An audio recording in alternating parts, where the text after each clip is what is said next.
Could you talk about for 30 minutes with absolutely no preparation? Hey, this is John Chen. You're watching episode 1 of. Here's the story behind this thing: is that I went out and I asked this question: what could you talk about for 30 minutes with absolutely no preparation? I borrowed the question from another Facebook group, and the amazing part is that I put it in my group, Engaging Virtual Meetings, and I got like 90 plus responses. So I just said, well, this would be really cool. Like, number one of my goals here is to learn. I'm actually streaming on restream.io, and I just wanted to learn more about this. But second of all, I wanted to feature members from our community, and they have a wide variety of topics. I can't wait for you to hear a bunch of these topics. But let me bring in the first gentleman to come in here and smash the button and get on here. Let me bring him in here with this amazing stinger. Could you talk about for 30 minutes with absolutely no preparation?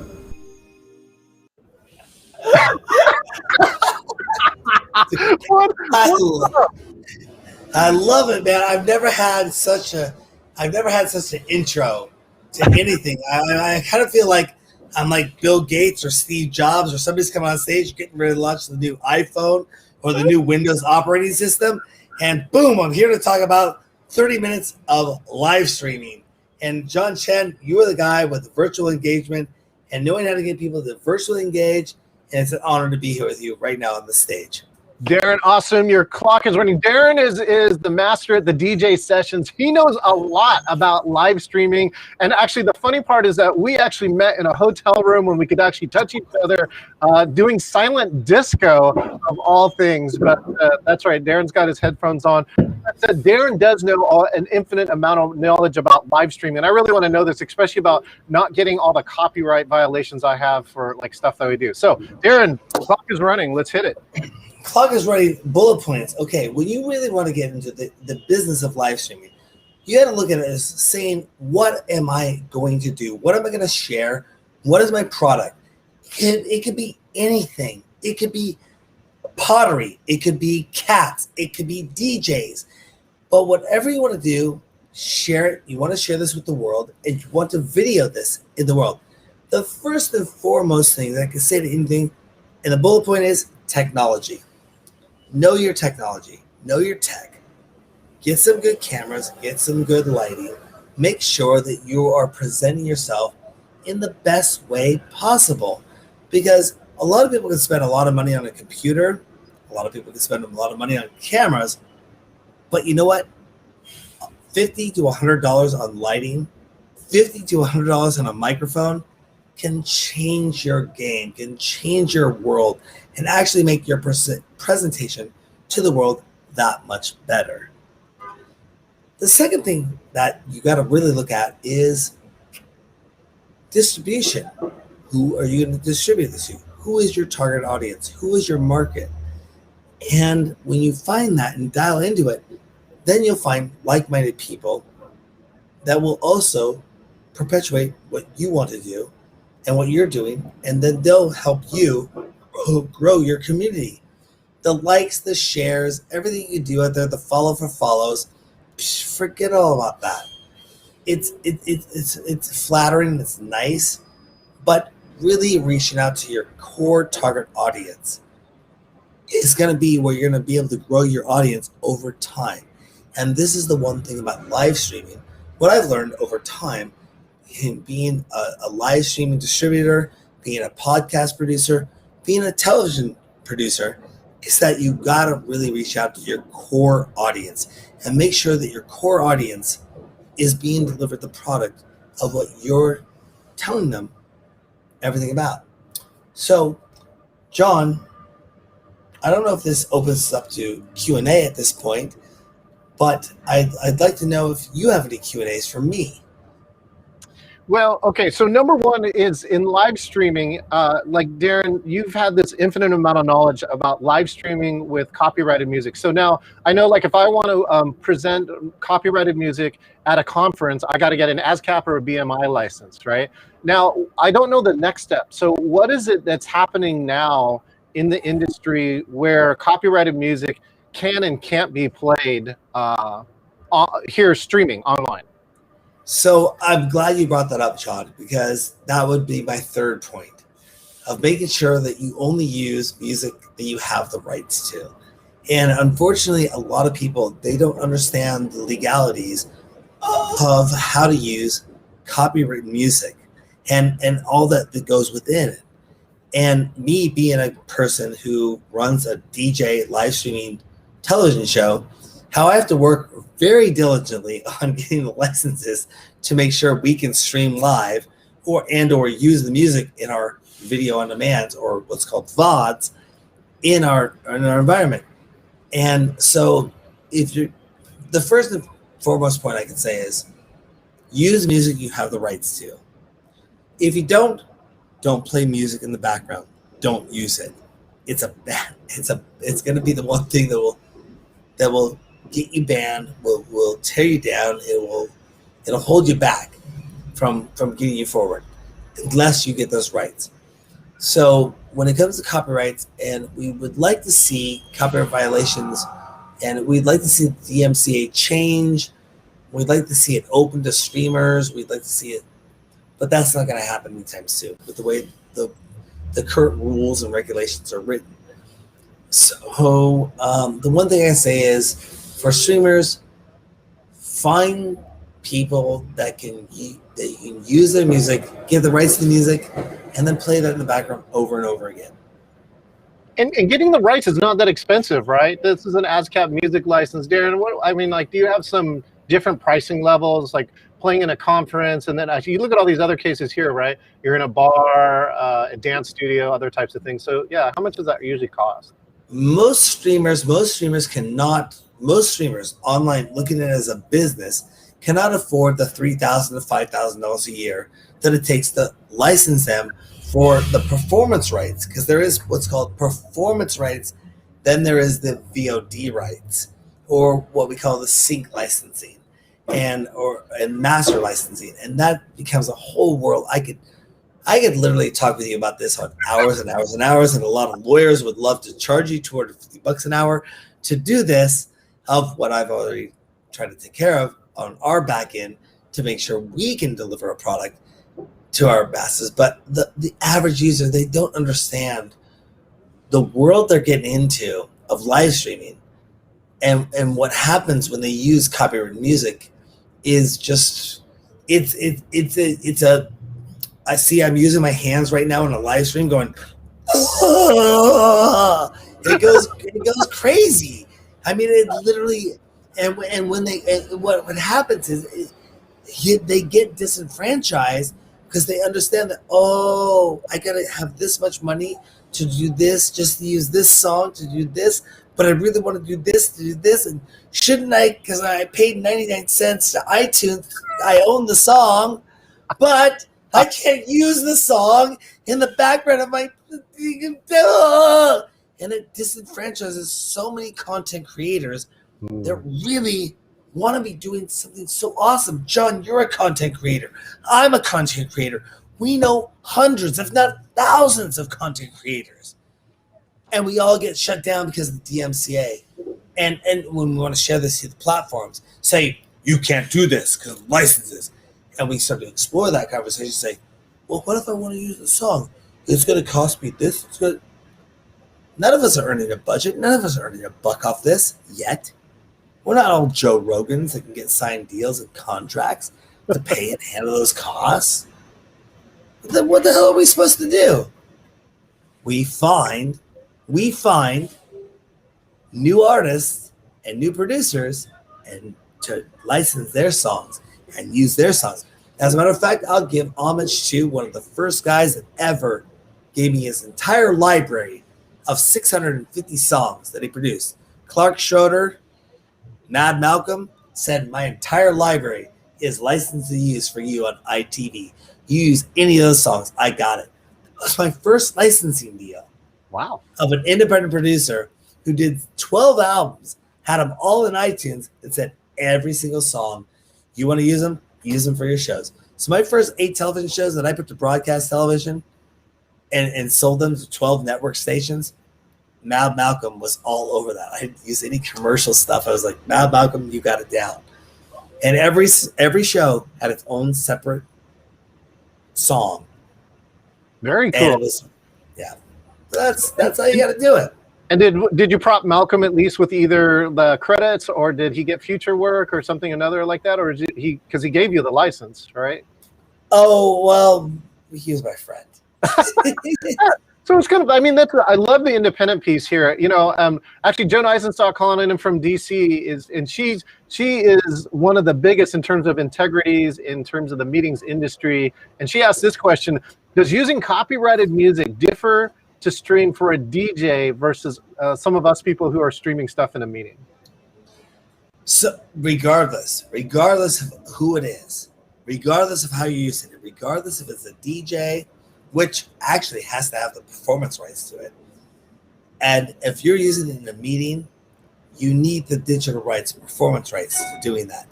Now, if you're going to video on demand it and put that video up later on, you also need what's called a sync or a master use to that as well. So if you're basically, let me put it down like this. If you're using music and you don't have a license and you don't talk to them, you're using it illegally. And you could be liable and sued for whatever damages they think they can get on that endeavor. Now, if you have 100 people watching your show, they're probably not going to come after you. If you have 1,000 people, they're probably not going to come after you. But I'll tell you this. If I use a Michael Jackson song and put on a concert, and John, if you came in to listen to one of my silent disco events and I use that song and I put it online and I got 1 million people watching, you're damn sure BMI or Sony or whoever is going to come after me. Someone will find you, yeah. To say, we're going to find you. We're going to get our paycheck. That's what's going to happen. That's what's going to happen. So interesting. So, oh, you're looking at mechanical. I see that you're, oh, good that you're looking at mechanical. I see this on the screen. This is awesome. Mechanical and print. And so it's a blanket license. Here's the problem in live streaming. We have what's called ephemeral. I always say it wrong. Ephemeral use, which means it only exists one time and it's never going to exist anywhere. So a lifetime use is okay. But the moment you put it to video on demand or VOD, that becomes, you sync that recording, you need master use, and you got mechanical use of what you're looking at me right now on the screen. I was showing this go down. And the licenses alone for that, you have to do that for every single song that you go down. And there is no clearinghouse. Like, you can go to ASCAP, BMI, and CSAC and get performance rights and blanket license for your performance, but there is nothing at all out there. And there never will be. Because you can't negotiate what a single person can use that exact mechanical, sync, and master use for.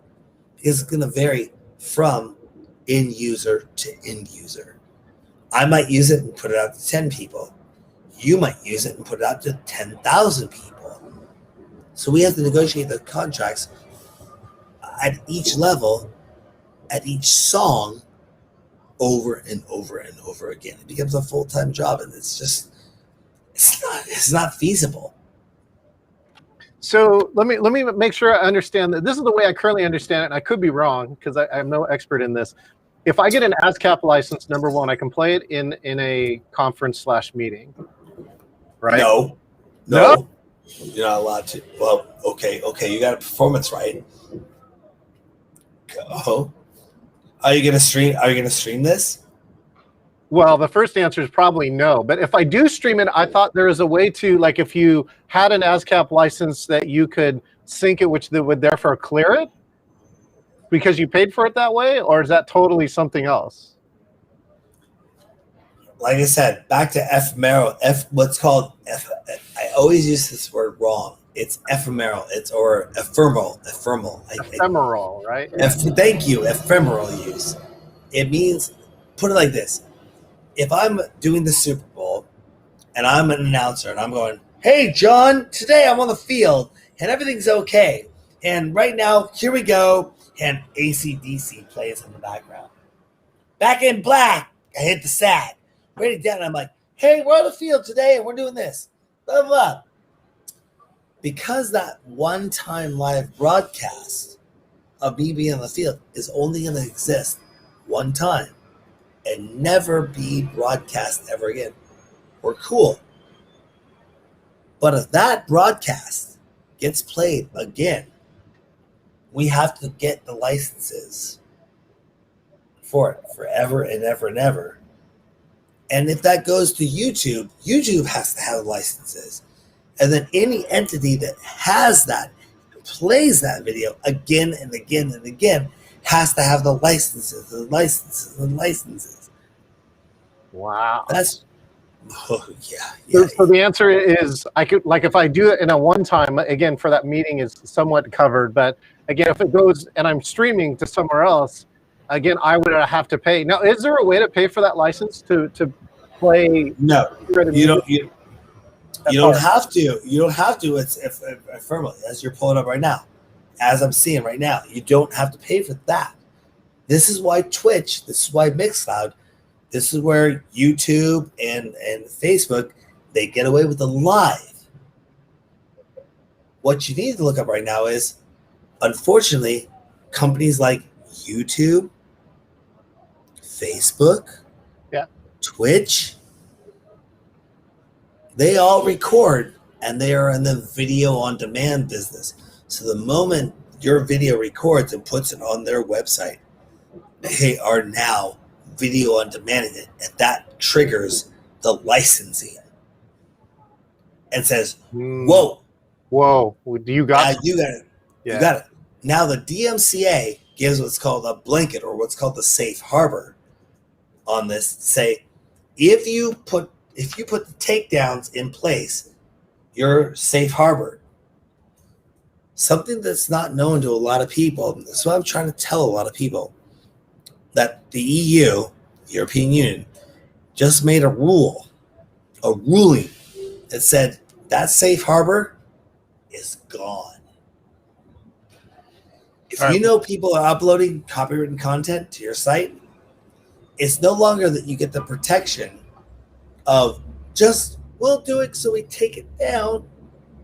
They are now responsible as knowing that they are actually putting up copyrighted content to their sites. So these companies can now come in and sue them for letting them know you're acknowledging this and putting copyrighted content up. It's hit the EU. The laws are coming in. It's going to go. I've been telling these people for years. For the last year, you don't know what's coming. And if you don't know what's coming, you better prepare for this and get your shit in order. Sorry to swear your show, but that's hey, it's your topic. Joan came in here too. My understanding was that the license was for people to hear the music, and separate licenses for those playing, regardless of how they play it. Is that not true or true? That's what she was told in her earlier days, I guess. I'll tell you this. A year and a half ago, I was in contact with Twitch, talking to how I can get my DJ show to the front page of Twitch. 2 years before that, they were saying, whatever's free, we do everything.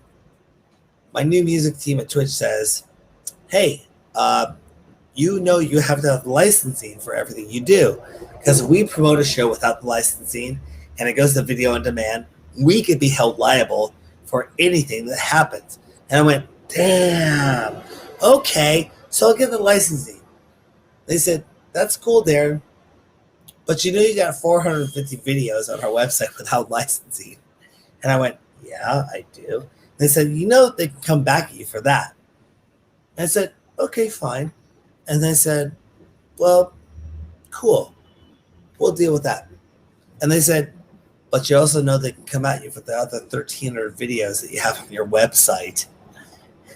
And I went, oh, you're right. So when everyone to this online boom of online distribution, performance rights are different than video on demand rights. Oh, okay. Completely different. And if you took one episode of my show, just one episode of my show, which plays for 1 hour of a DJ, and that's 12 songs.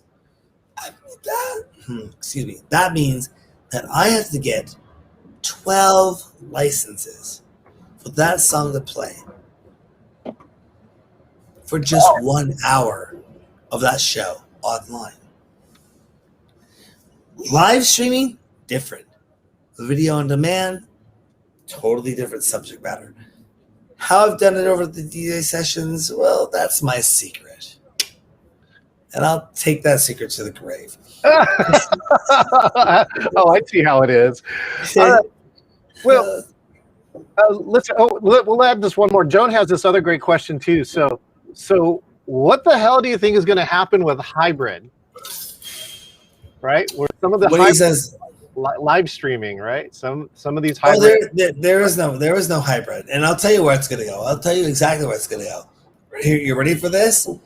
If you're a musician, if you're a live streamer, if you're a DJ, if you're anything in the entire world, I was very fortunate to be one of the first DJ shows that was a featured partner with Twitch. I love the relationship I have with them. They've given me a lot of game. But you know what you got to go for? What? Mixcloud. Mixcloud will be the shit. What? Mixcloud. What? Oh, I'm moving everything over to Mixcloud. Well, Mixcloud was created for the producer. They understand what it's like to be the producer. They understand what it's like to be the DJ. They have their licenses. They pay the licenses on the music. By the way, Twitch does not do that. Okay? You play a song on Twitch. Let's say I'm an independent producer and I play a song on Twitch. I get nothing. But I'm an independent producer and I have my song registered. I play that on Mixcloud. Mixcloud gives me a check. It might be a percentage of a penny, but Mixcloud is going to be the way to go. And what's the key reason why? They have their licenses. They have everything in place to pay the producers, to pay what you.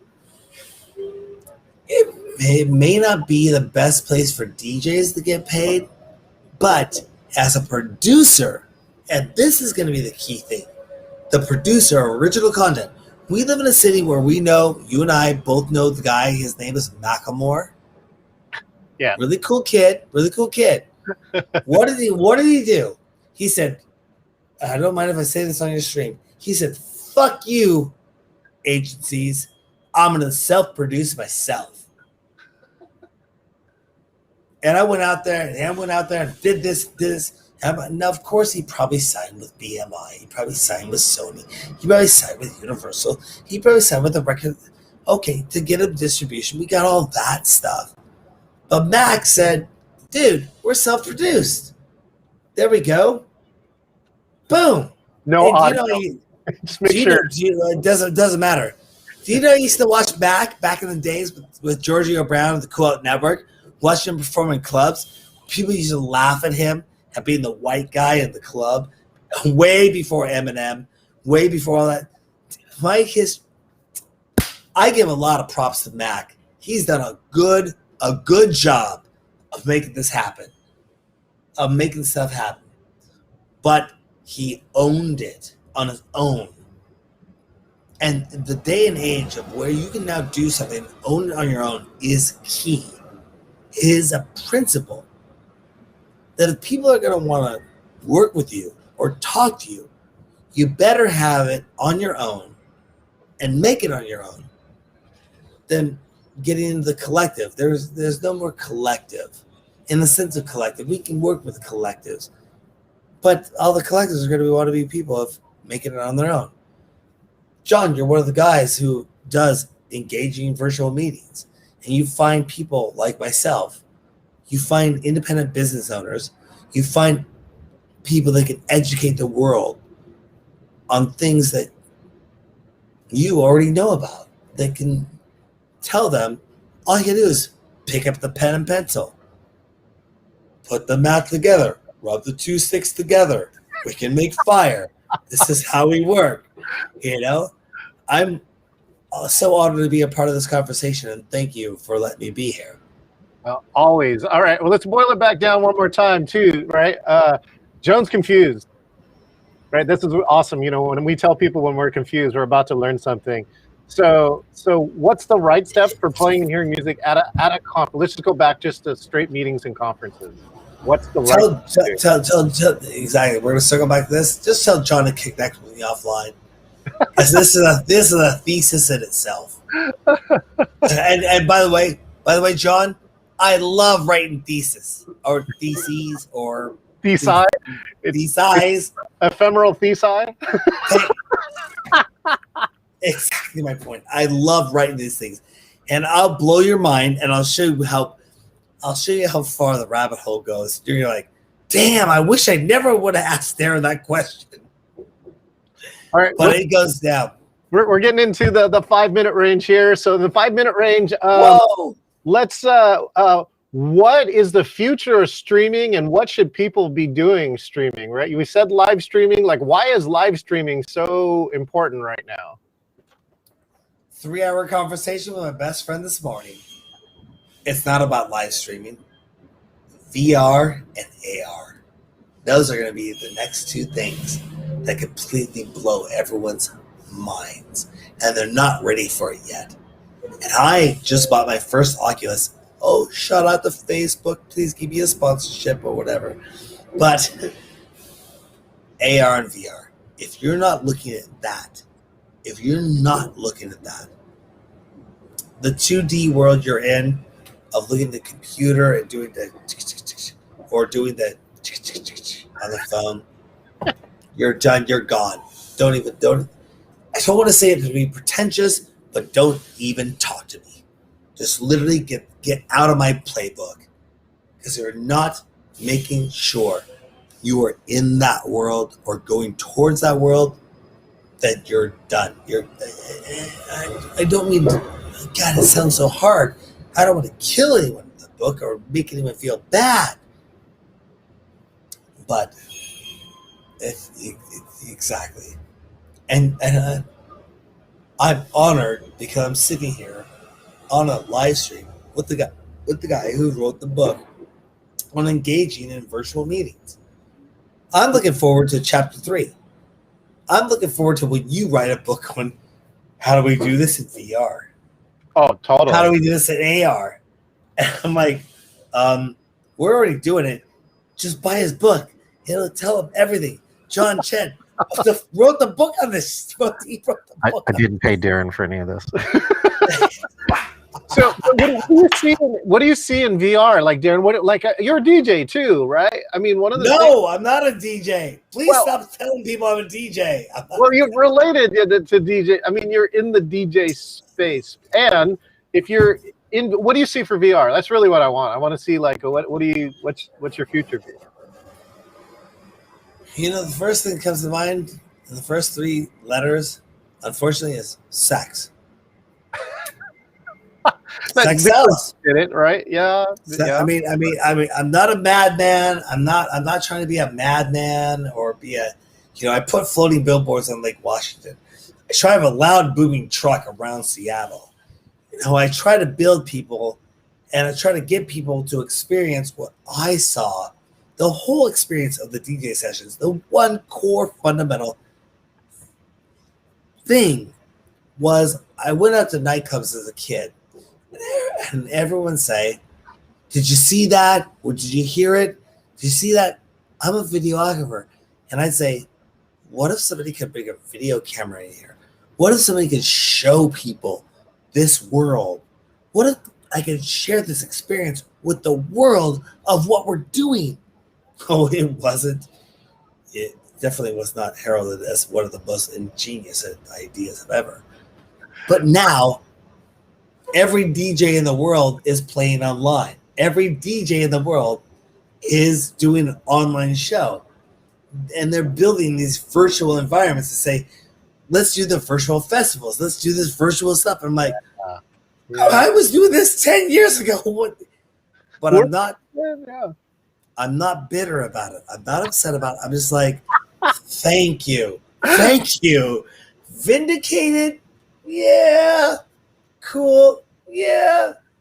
But you know what, John, it's going to take people like you to make people understand how making engaging virtual meetings, how we're going to make this world exist, how we're going to operate in this new world.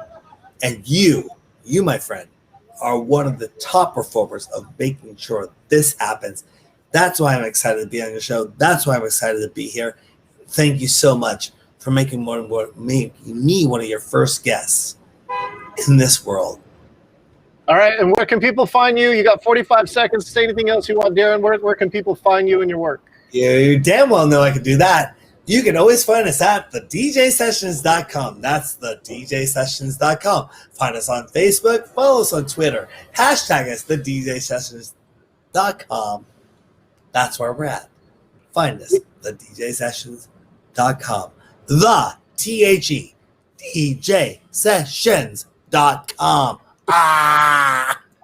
All right, I'm going to close with this last piece. Darren really crushed live stream here. Remember about a year ago when we were having all these crazy riots? Darren hung out of his window for 4 hours live streaming on Facebook Live, the downtown. 8 hours. Oh my gosh, 8 hours commentating 8 hours straight about a world that we didn't even know what was happening second by second.